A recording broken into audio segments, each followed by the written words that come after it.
Agorist Millionaire here with your live market update. First time I've done a live stream, so we'll see how this goes. Anyways, I wanted to talk to y'all about a little concept I just mentioned called stop losses.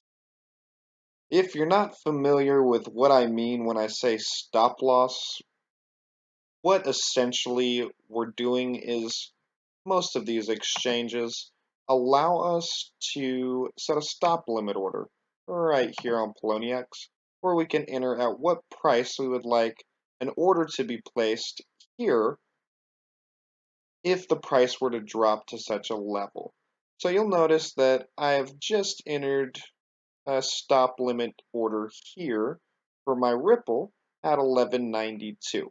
Why have I done that? Because this move right here is a 72% move, and I think it's probably at some point going to retrace probably into this level here.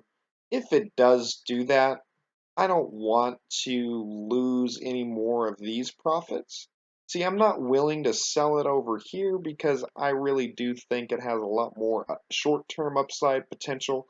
I could be wrong though, so I'm going to make sure that I at least make some profit here because I was lucky enough to get in somewhere near the bottom of this move. Not close enough in my opinion, but never is.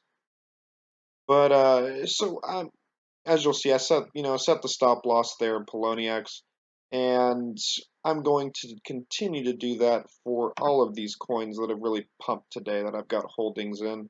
Monero, yeah, not a bad little move. What are we looking at here? 13%.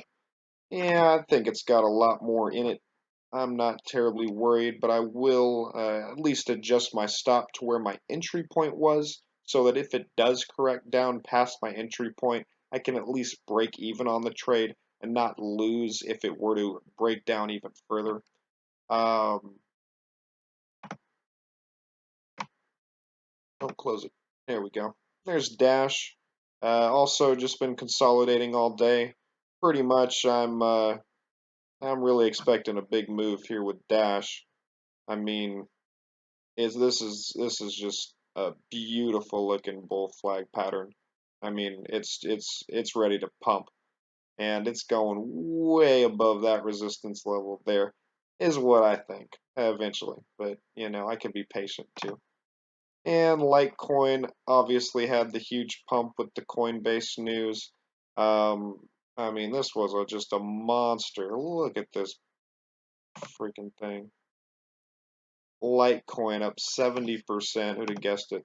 Um, yeah, should have known with the news release coming. But as you can see, this guy is starting to kind of move down. This is a 30-minute chart, so it's not really worrying me a whole lot. It's probably going to find some support around here, at least in the midterm. But as you can see, if a lot of panic were to happen and this guy were to drop down below all this support that it would find here, break down, I mean, it could retrace, it could retrace 78.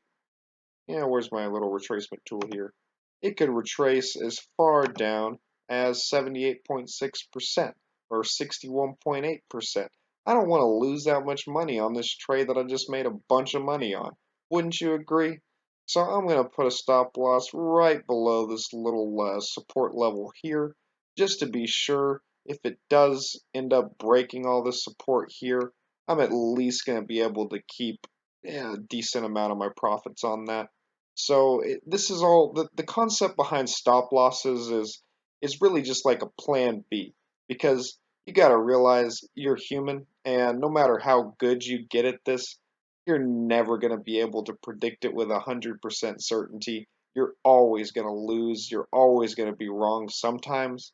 So, with that knowledge, if you know that you're going to be wrong sometimes, wouldn't you take preparations to kind of you know, mitigate that. But, I could go on, but I don't want to make this video too long. Oh, come on, Zcash. You're playing with me. See, look, he's going up here.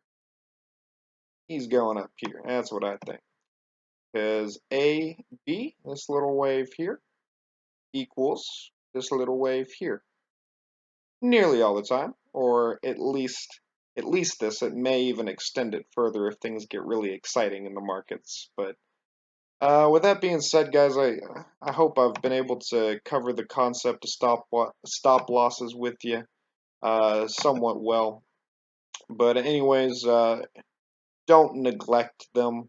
And as always, I feel like I say this all the time, but if you're going to invest your money into these markets, realize that uh, the possibility of you losing is likely. So the things that I'm doing here, this technical analysis, this is a foundation that you must have if you're going to pretend to do any kind of day trading. Because I mean, like 90, I mean, it's just a cliche. Nobody really knows, but 90 to 95% of traders lose money in the markets. Um, you don't want to be one of them. And really, if you're not doing solid technical analysis, establishing support and resistance points, looking at different retracements, keeping an eye on various indicators, understanding what these indicators mean and how they correlate with the price action, the volume action. These are all things that you've got to learn if you really do want to do this successfully. I mean, being an investor is one thing. I mean, if you invest $10,000 in Ether right now, I mean, I can't, I probably shouldn't make, investment advice. This should not be construed as investment advice. You should always seek the advice of a professional. But this is just my opinion. If you were to invest $10,000 into Ether, where it's at right now at $100, I think that one day we will look back at $100 the way we look at $100 in Bitcoin, as how I wish I could have purchased Bitcoin at $100. Well, that's the opportunity you have today with Ethereum. So, with that being said, guys, I hope I've been helpful, and just happy trading, guys. Make it happen.